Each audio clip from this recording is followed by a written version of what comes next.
ಓದೋಣ.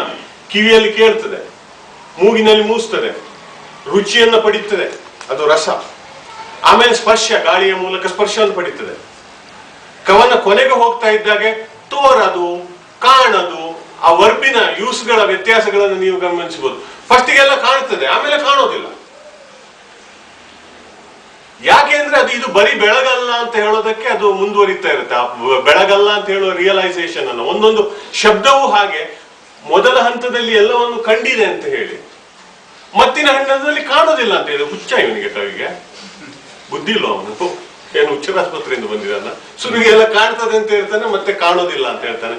ಅಂದ್ರೆ ಇರುವ ಅರ್ಥವನ್ನ ಕಾಣಿಸ್ತಾನೋ ಹೊಸ ಅರ್ಥವನ್ನು ಹುಟ್ಟಿಸ್ತಾನೋ? ಈ ಪ್ರಶ್ನೆಗೆ ನೀವು ಮತ್ತೆ ಹೋಗ್ಬೋದು. ಅದು ಒಂದು. ಎರಡನೇದು, ಒಂದು ಲೋಕಸ್ಫೂರ್ತಿ ಇರುತ್ತೆ ಅಂತ. ಒಂದು ಲೋಕಸ್ಫೂರ್ತಿ ಅಂದ್ರೆ ನನ್ನ ಕಾವ್ಯ ಕಲ್ಪನೆಯಲ್ಲಿ ಭಾಷೆಯಲ್ಲಿ ಅನೇಕ ಅರ್ಥಗಳು ಅಡಗಿರ್ತವೆ. ಎಷ್ಟೋ ಕಾಲದ ನೆನಪುಗಳು ಭಾಷೆಯಲ್ಲಿ ಹುದುಗಿರ್ತವೆ. ಅದನ್ನು ನಾವು ನೋಡೋಣ. ಈ ಕಾವನ ಹೋಗುವಾಗ ಅದು ಹೇಗೆ ಆ ಸ್ಮೃತಿಯನ್ನ ಮುಟ್ಟಿಸಿ ಎಬ್ಬಿಸುವುದು ಕವಿಯ ಒಂದು ಕಾಯಕ. ಶ್ರೇಷ್ಠನಾದ ಕವಿ ಭಾಷೆಯ ಒಳಗೆ ಮತ್ತು ಮನುಷ್ಯನ ನೆನಪಿನ ಒಳಗೆ ಅಡಗಿರುವ ನೂರಾರು ಸಾವಿರಾರು ವರ್ಷಗಳ ನೆನಪನ್ನ ಹೇಗೋ ಮುಟ್ಟಿ ಎಬ್ಬಿಸ್ತಾನೆ. ಸುಮ್ಮನೆ ಒಂದು ಪ್ರಕೃತಿ ಅಂತ ಹೇಳೋ ಒಂದು ಬೇಂದ್ರೆ ಒಂದು ಪದ್ಯದಿಂದ ಹೇಳ್ತೀನಿ. ಒಂದು ಸಾಲು ನಿನ್ನೆ ಶ್ರೀಕಾಂತ್ ಹತ್ರ ಮಾತಾಡುವಾಗ ಅದು ನೆನಪಾಯ್ತು ನನಗೆ. ಏನು ಅಂದ್ರೆ, ಈವರು ಕಾವರು ದೇದೀಪ್ಯದ ದೇವರು ಅಂತ ಹೇಳ್ಬಿಡ್ತಾರೆ. ನೋಡಿ, ದೇವರು ಅಂತ ಹೇಳುದು ದೇವ ಅಂತ ಹೇಳುದು ಬೆಳಕು ಅಂತ ಹೇಳುವ ಅರ್ಥದಲ್ಲಿ. ಅದಕ್ಕೆ ಒಂದು ಗೌರವಾರ್ಥ ನಾವು ರು ಅಂತ ಹೇಳೋದನ್ನ ಸೇರಿಸಿ ಒಂದು ಬಹುವಚನವನ್ನು ಸೇರಿಸಿ ದೇವರು ಅಂತ ಮಾಡುವುದು. ದೇವರ ಒಳಗಿರೋದು ಬೆಳಕು. ದಿಯೋ ಯೋನ. ನಮಗೆ ಕನ್ನಡದಲ್ಲಿ ಒಂದು ಶಬ್ದ ಇದೆ, ದೀವಟಿಕೆ ಅಂತ. ಎಲ್ಲಿಂದ ಬಂತದು? ಆ ಬೆಳಕಿನಿಂದ ಬಂತು, ಅದಕ್ಕೆ ದೀವಟಿಕೆ. ಸೊ ನಿಮಗೆ ದೇವರು ಅಂತ ಹೇಳುವ ಶಬ್ದದ ಒಳಗೆ ಬೆಳಕಿರುತ್ತೆ ಅಂತ ಹೇಳೋದು ನಮಗೆ ಮರೆತೋಗಿರುತ್ತೆ. ಆದ್ರೆ ಬೇಂದ್ರೆ ಅದಕ್ಕೆ ಈವರು ಕಾವರು ದೇದೀಪ್ಯ ಅಂತ ಹೇಳುವ ಶಬ್ದವನ್ನ ಅದರ ಮೊದಲು ಇಟ್ಟಾಗ ಈ ದೇವರ ಒಳಗಿರುವ ಬೆಳಕು ನಮಗೆ ಕಂಡು ಹೋಗುತ್ತೆ. ಹಾಗೆ ಅಡಗಿರುವ ನೆನಪನ್ನ ಶಬ್ದದ ಒಳಗೆ, ಭಾಷೆಯ ಒಳಗೆ, ಮನುಷ್ಯನ ನೆನಪಿನ ಒಳಗೆ ಅಡಗಿರುವ ಬೆಳಕನ್ನ, ಅಡಗಿರುವ ನೆನಪನ್ನ, ಸ್ಮೃತಿ ಅಂದ್ರೆ ನೆನಪನ್ನ ಎತ್ತೋದು ಕೂಡ ಒಂದು ಶ್ರೇಷ್ಠವಾದ ಕವನದ ಒಬ್ಬ ಕವಿಯ ಒಂದು ಕಾಯಕ. ಮೂರನೇದು ಒಂದು ಭಾಷೆಯ ಬಳಕೆ. ಆ ಭಾಷೆಯನ್ನು ಹೇಗೆ ಅವನು ಬಳಸಿದ್ದಾನೆ ಅಂತ ನೋಡ್ಬೋದು. ಅದರ ಜೊತೆ ಇರುವ ತಾತ್ವಿಕತೆ ಏನಿದೆ ಅಂತ ಹೇಳುದನ್ನು, ಅದರ ತತ್ವ, ಯಾವ ತತ್ವಕ್ಕೆ ಒಬ್ಬ ಮೇಜರ್ ಆದ ಪೋಯೆಟ್ ಎಂದೂ ತತ್ವಕ್ಕೆ ಹೆದರೋದೇ ಇಲ್ಲ. ಯಾವುದೇ ತತ್ವ ಇರಲಿ, ಅವನು ಹೊಸತನ್ನು ಹೇಳ್ತಿದ್ರು, ಇಷ್ಟುವರೆಗೆ ಇದ್ದ ತತ್ವವನ್ನು ಎದುರಿಸಿಕೊಂಡೇ ಹೇಳ್ತಾನ. ನೀವು ಅದನ್ನ ಆ ರೀತಿಯಲ್ಲಿ ನೆನ್ಪಿಟ್ಟುಕೊಳ್ಬೇಕು. ಯಾಕೆಂದ್ರೆ ನೋಡಿ, ಸುಮ್ಮನೆ ನಾನೊಂದು ಇದರಿಂದ ಹೊರಗೆ ಹೋಗಿ ಹೇಳ್ತೇನೆ. ಎಲಿಯಟ್ ಇಂದ ಒಂದು ಎಸ್ಸೆ ಇದೆ, ಮೆಟಾಫಿಸಿಕಲ್ ಪೋಯಿಟ್ಸ್ ಬಗ್ಗೆ. ಅದ್ರಲ್ಲಿ ಒಂದ್ ಕಡೆ ಅವನು ಹೇಳ್ತಾನೆ,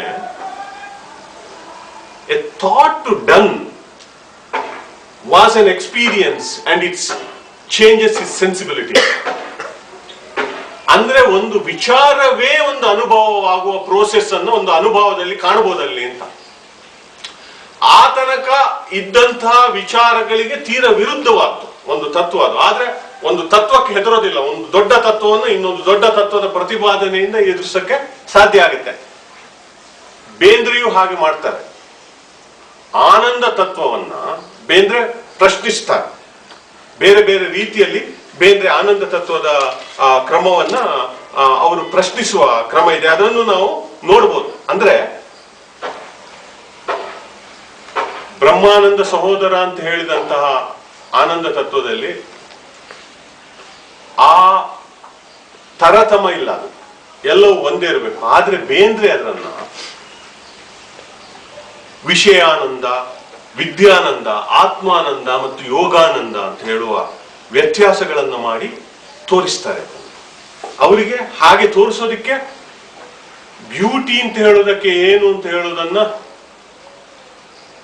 ಅರವಿಂದ ಘೋಷರು, ಮಹರ್ಷಿ ಅರವಿಂದರು ಮಾಡಿದಂತ ವ್ಯತ್ಯಾಸದ ಪ್ರಭಾವ ಇರಬಹುದು. ಅದನ್ನು ನಾನು ಅಲ್ಲಗಳೆಯೋದಿಲ್ಲ. ಉದಾಹರಣೆಗೆ ಅವರು ಬ್ಯೂಟಿಯನ್ನು sensuous beauty, intellectual beauty, imaginative beauty ಇತ್ಯಾದಿಗಳ ಅಂಡ್ ಐಡಿಯಲ್ ಬ್ಯೂಟಿ ಅಂತ ವ್ಯತ್ಯಾಸ ಮಾಡ್ತಾರೆ ಅರವಿಂದ ಘೋಷ್.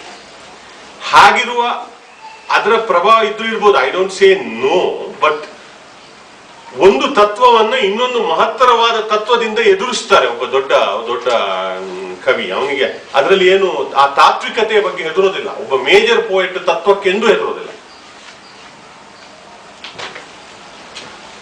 ಆಮೇಲೆ ಕವಿಯ ಇತರ ಕವನಗಳೊಂದಿಗೆ ಇರುವ ಸಂಬಂಧ ಒಂದು ಇದ್ದೇ ಇರುತ್ತೆ ಬೇರೆ ಕವನಗಳ ಜೊತೆ. ಈಗ ಬೆಳಗು ಅಂತ ಕವನ ಹೇಳಿದ್ರೆ ಉದಯ ರಾಗ ಇತ್ಯಾದಿ, ಉದಯದ ಬಗ್ಗೆ ಇರುವ 2-3 ಕವನಗಳಿದ್ದಾವೆ. ಅದನ್ನು ನಾನು ಕಳಿಸಿಕೊಟ್ಟಿದ್ದೇನೆ. ಸಮಯದ ಅವಕಾಶದಿಂದ ಅದರ ಬಗ್ಗೆ ಟಚ್ ಮಾಡದಿದ್ರು ನೀವು ಅದನ್ನ ಓದ್ಕೊಳ್ಬಹುದು. ಆಮೇಲೆ ಆ ಕಾಲದ ಇತರ ಕವಿಗಳ ಆ ತರದ ವಿಷಯದ ಬಗ್ಗೆ ಬರೆದಂತ ವಿಷಯದ ಜೊತೆ ನಾವು ಹೋಲಿಸಿಕೊಳ್ಬಹುದು ಆ ಕವನವನ್ನು. ಉದಾಹರಣೆಗೆ ನವೋದಯದಲ್ಲಿ ಯಾರು ಬರೆದಿದ್ದಾರೆ ಅಥವಾ ಆ ನಂತರದ ಕಾಲದಲ್ಲಿ. ಈಗ ಉದಾಹರಣೆಗೆ ನನಗೆ ತಕ್ಷಣ ನೆನಪು ಬರುತ್ತಾ ಇರುವುದು 2-3 ಪದ್ಯಗಳು ನೆನಪು ಬರ್ತಾ ಇದ್ದಾರೆ. ಒಂದು ಪೂತಿನ ಅವರದ್ದು ನವೋದಯಂ ಅಂತ ಒಂದು ಪದ್ಯ ಇದೆ, ಬೆಳಕಿನ ಬಗ್ಗೆ. ಪೂತಿನ ಅವರದ್ದು ಒಂದು ಕವನ ಇದೆ. ಕುವೆಂಪು ದೇವರು ರುಜು ಮಾಡಿದನು ಅಂತ ಒಂದು ಕವನ ಇದೆ. ಅವೆಲ್ಲ ಬೆಳಗಿನ ಬಗ್ಗೆ ಇರುವಂತ ಕವನಗಳು. ಅವುಗಳ ಜೊತೆ ನಾವು ಈ ಬೆಳಗು ಅಂತ ಹೇಳೋ ಪದ್ಯವನ್ನ ಹೋಲಿಸಿಕೊಂಡು ಆ ಕಾಲದ ಜೊತೆ ಅವರಿಗಿರುವ ಸಂಪರ್ಕವೇನು ಅಂತ ಹೇಳೋದನ್ನ ಅರ್ಥ ಮಾಡಿಕೊಳ್ಬಹುದು. ಆಮೇಲೆ ಕನ್ನಡ ಕಾವ್ಯ ಪರಂಪರೆ ಜೊತೆ ಈ ಕವನಕ್ಕಿರುವ ಸಂಬಂಧ ಏನು, ಅದನ್ನು ನಾವು ಈ ಪದ್ಯವನ್ನು ಓದುವಾಗ ನೋಡೋಣ. ನನ್ನ ಲೆಕ್ಕದಲ್ಲಿ ಈ ಕವನಕ್ಕೆ ದಾಸರ ಜೊತೆಯೂ ಒಂದು ಸಂಬಂಧ ಇದೆ, ವಚನಕಾರರ ಜೊತೆಯೂ ಒಂದು ಸಂಬಂಧ ಇದೆ. ಬೇಂದ್ರೆ ವಚನಕಾರರ ಜೊತೆಗಿನ ಬೇಂದ್ರೆಯ ಸಂಬಂಧ ಬಹಳ ಸೂಕ್ಷ್ಮವಾಗಿರುತ್ತೆ. ಈಗ ಉದಾಹರಣೆಗೆ ನೀವು ತುಂಬಿ ಬಂದಿತ್ತು ಅಂತ ಹೇಳ್ತಾರಲ್ಲ, ಅಲ್ಲಿ ಒಂದು ಬೆಳಕಿನ ಬಗ್ಗೆ, ಬೆಳಕಿಗಿಂತ ಬೆಳ್ಳಗಿತ್ತ ಅಂತ ಹೇಳ್ತಾರೆ. ಅದಕ್ಕೆ ಬೇಂದ್ರೆ ಕೊಟ್ಟಿರುವಂತ ಕಾವ್ಯ ಸಂದರ್ಭ ಏನು ಅಂತ ಹೇಳಿದ್ರೆ, ಬಿಜ್ಜಳನ ಮಗ ರಾಯಮುರಾರಿಯು ಬಸವಣ್ಣನ ಒಂದು ಸಮಾಧಿಯನ್ನು ಕಟ್ಟಿಸ್ತಾ ಇದ್ದಾನೆ. ಅದರ ಎದುರು ಸ್ವಲ್ಪ ವಯಸ್ಸಾದ ವೃದ್ಧನಾದ ಒಬ್ಬ ಜಂಗಮನೊಬ್ಬನು ಏಕತಾದಿಯನ್ನು ಹಿಡ್ಕೊಂಡು ಈ ಪದ್ಯವನ್ನು ಹಾಡ್ಕೊಂಡು ಹೋಗ್ತಾನೆ. ಅವರು ಬರೀಲಿಕ್ಕಿರುವ ಒಂದು ನಾಟಕದ ಒಂದು ಪದ್ಯ ಅಂತ ಹೇಳ್ಕೊಂಡಿದ್ದಾರೆ. ಅವ್ರು ಆಮೇಲೆ ಅದನ್ನು ಬರೀಲಿಲ್ಲ. ನಿಮಗೆ ಬೆಳಕಿಗಿಂತ ಬೆಳ್ಳಗಿದ್ದ ಅಂತ ಹೇಳಿದಾಗ ಬೆಳಕಿನೊಳಗಿನ ಮಹಾ ಬೆಳಗು ಅಂತ ಹೇಳ್ತಾರ. ಯಾರು ಅಲ್ಲಮ ಪ್ರಭು. ಅದಕ್ಕೆ ರಿಲೇಟ್ ಆಗುತ್ತೆ. ಅದೆರಡರನ್ನು ಓದಿದವರಿಗೆ ಗೊತ್ತಾಗುತ್ತೆ. ಅಂದ್ರೆ ಈ ಪದ್ಯಗಳು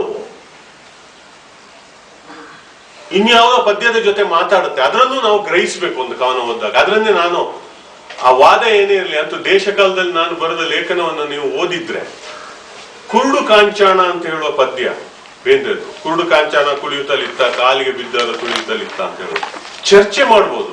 ಆದ್ರೆ ಅದು ದಾಸರ ಭಾಗ್ಯದ ಲಕ್ಷ್ಮೀ ಬಾರಮ್ಮದ ಜೊತೆ ಮಾತಾಡ್ತಿದೆ ಅಂತ ನಾನು ಅದರ ಬಗ್ಗೆ ಒಂದು ಸುದೀರ್ಘವಾದ ಲೇಖನವನ್ನೇ ಬರೆದಿದ್ದೇನೆ. ಅದನ್ನು ಒಪ್ಪದೇ ಇರುವ ಪ್ರಶ್ನೆ ಬೇರೆ, ಅದನ್ನು ಚರ್ಚೆ ಮಾಡ್ಬೋದು. ನಮ್ಮ ಡೆಮೊಕ್ರೆಟಿಕ್ ಕಂಟ್ರಿ ಇದು, ಹೀಗೆ ಸಂವಾದದಲ್ಲಿ ಅದು ಬೆಳಿಬೇಕು. ಆದ್ರೆ ಈ ತರ ಯಾವುದ್ರ ಜೊತೆ ಅದಕ್ಕೆ ಸಂಪರ್ಕ ಇದೆ ಅಂತ ಹೇಳುವುದನ್ನು ಗ್ರಹಿಸೋದು ಇನ್ನೊಂದು ನೆಲೆ. ಆಮೇಲೆ ಭಾರತೀಯ ಸಾಹಿತ್ಯದ ಜೊತೆಗೆ ಇರುವ ಸಂಬಂಧ, ಅದನ್ನ ನಾವು ತತ್ವದ ಅಥವಾ ಇತರ ಬೇರೆ ಬೇರೆ ಜೊತೆಯಲ್ಲಿ ಹೋಲಿಸಿಕೊಳ್ಬಹುದು. ಅಥವಾ ನಮ್ಮ ಹಿಂದಿನ ಕವಿಗಳು ಬೆಳಕನ್ನ, ಸೂರ್ಯನನ್ನ ಉಪಯೋಗಿಸಿಕೊಂಡ ಕ್ರಮದ ಜೊತೆ ಹೋಲಿಸಿಕೊಂಡು ನೋಡ್ಬೋದು. ಆಮೇಲೆ ವಿಶ್ವ ಸಾಹಿತ್ಯದ ಜೊತೆಯೂ ಇದಕ್ಕೊಂದು ಸಂಬಂಧ ಇರುತ್ತೆ. ಒಬ್ಬ ದೊಡ್ಡ ಥಿಂಕರ್ ಆ ರೀತಿಯ, ಪರ್ಟಿಕ್ಯುಲರ್ಲಿ ರೊಮ್ಯಾಂಟಿಸಿಸಮಿನ ಹಿನ್ನೆಲೆಯಲ್ಲಿ ನಾವು ಈ ರೀತಿಯ ಸಂಪರ್ಕ ಹೇಗೆ ಇದೆ ಅಂತ ಹೇಳೋದನ್ನು ಕೂಡ ಗ್ರಹಿಸಬಹುದು. ಇಷ್ಟು ಒಂದು ಪೀಠಿಕೆಯ ರೂಪದಲ್ಲಿ ಈ ಕವನದ ಬಗ್ಗೆ ಹೇಳಿ, ಈಗ ನಾವು ಸುಮ್ಮನೆ ಓದೋಣ. It may look like A practical criticism ನಾನು ಮಾಡ್ತಾ ಇರೋದು. ಆದ್ರೂ ಅದನ್ನ ನೋಡೋದು ಬಹಳ ಇಂಟ್ರೆಸ್ಟಿಂಗ್ ಅಂತ ನನಗೆ ಅನ್ಸುತ್ತೆ.